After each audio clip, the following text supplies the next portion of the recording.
और इस धरने पे जो लोग बैठे हैं, ये 4 बजे जाग के 7 बजे विद्यालय पहुंच के अपने सारे कार्यक्रम को करके आने वाले लोग बैठे हैं। तो सबसे पहले तो तालियों से अभिनंदन किया जाना चाहिए कि सब के सब अपने विद्यालयों से आए हैं। और ऊर्जा देखिए आप, लोगों की हवा हालत बहुत ही बदतर हो जाती है जब वो इतने घंटे काम करता है। और हम जिन परिस्थितियों में काम किए हैं, और ये भी बदतर स्थिति है कि हम धरना दे रहे हैं।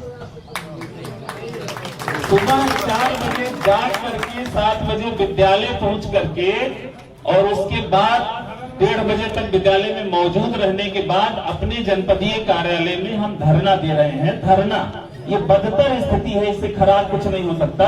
और उसके बाद हम अपने उच्चाधिकारी गण के लिए बहुत सम्मान सूचक शब्द नहीं बोल रहे हैं, ये भी बदतर स्थिति है, ये बहुत खराब स्थिति है, मतलब ये डूब मरने वाली स्थिति है। बिल्कुल जो भाषा हम लोग यूज कर रहे हैं वो अधिकारियों को सोचना चाहिए इस बात कि जो शिक्षक, बहुत बड़ी बड़ी बातें हम लोगों के लिए कही जाती है, शिक्षक साधारण नहीं होता, शिक्षक वंदो गुरुपद पदम परागा, गुरु ब्रह्मा गुरु विष्णु गुरु देवो महेश्वरा, गुरु साक्षात परब्रह्म, और वो धरना दे रहा है। उन व्यक्तियों को शर्म आ रही होगी जो इसके लिए उत्तरदायी हैं कि इतने पढ़े लिखे, इतने अपने काम के प्रति, देखिए शिक्षक को मैं हमेशा कहता हूं, मेरी ये बात रहती है कि अपने पद के लिए बहुत गर्व करना चाहिए।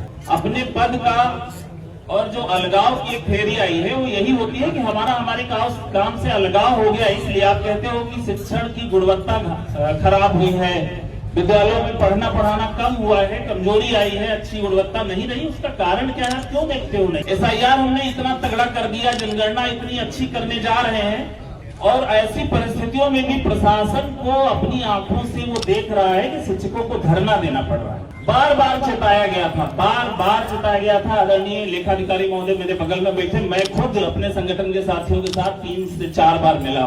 बेसिक शिक्षा अधिकारी महोदय से 1-2 बार नहीं, कई बार हम लोगों ने बात की है। अभी संगठन की भी बात हो रही थी कि संगठन के अधिकारी, संगठन के पदाधिकारियों को लोग साथी हमारे उल्टा सीधा कहते हैं। कहिए आप, हमारे राष्ट्रीय अध्यक्ष जी आदरणीय सुशील कुमार पांडे जी कहते हैं कि जब जिंदाबाद सुनते हो तो फिर मुर्दाबाद सुनने का दम रखना चाहिए।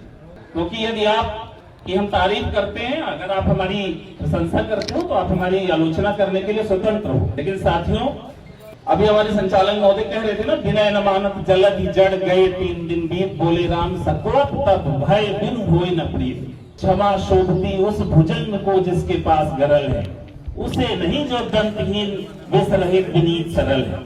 आपको शिक्षक हो आप, तो आपको अपने पद और गरिमा का ख्याल रखना है, और ये सब संख्या नहीं सोचनी। कभी 1.25 लाख से 1 लड़ाऊं वो हो आप इतने दम। ये धरना, मैं कह तो रहा हूँ कि ये धरना सबसे खराब स्थिति है। अगर शिक्षक को धरना देना पड़े, हमारा ये काम नहीं, ये पूरे जिले में नहीं पूरे प्रदेश में चर्चा जाएगी कि बाराबंकी के शिक्षक बेसिक शिक्षा अधिकारी कार्यालय में अपने उच्चाधिकारियों के खिलाफ आक्रोश व्यक्त कर रहे हैं। पूरे प्रदेश में जाएगी। लेखाधिकारी महोदय हमारे बगल में बैठे हैं, ये पूरे जिले में जाए। और ये तो हमारे साथी अभी आदरणीय संतोष भैया कह रहे थे कि ये तो शुरुआत है। इसी बहाने बेसिक शिक्षा अधिकारी कार्यालय और लेखाधिकारी कार्यालय के प्रत्येक कर्मचारी को सावधान हो जाना चाहिए कि ये धरना वरना हम लोग रोज नहीं देना चाहते, वास्तव में नहीं देना चाहते, बिल्कुल ये दिल की बात बता रहे हैं। अच्छा नहीं लगता कि हम जिस अधिकारी के लिए सर भाई साहब कह रहे हैं, उसके लिए हम अभद्र भाषा का प्रयोग करें, अपना असंतोष इस तरीके से व्यक्त करें। हम नहीं चाहते, बिल्कुल नहीं चाहते, ईमानदारी से नहीं चाहते। लेकिन श्रीमान जी, आप उस चरण को, उस स्थिति को लाने में आपका भी एक दायित्व है ना। आपने थ्योरी पढ़ी होगी, हीगल की है, वाद प्रतिवाद संवाद होने जा रहा है। ये स्थिति क्यों आई? और ये सब कुछ नहीं, ये अति हो गई तब ये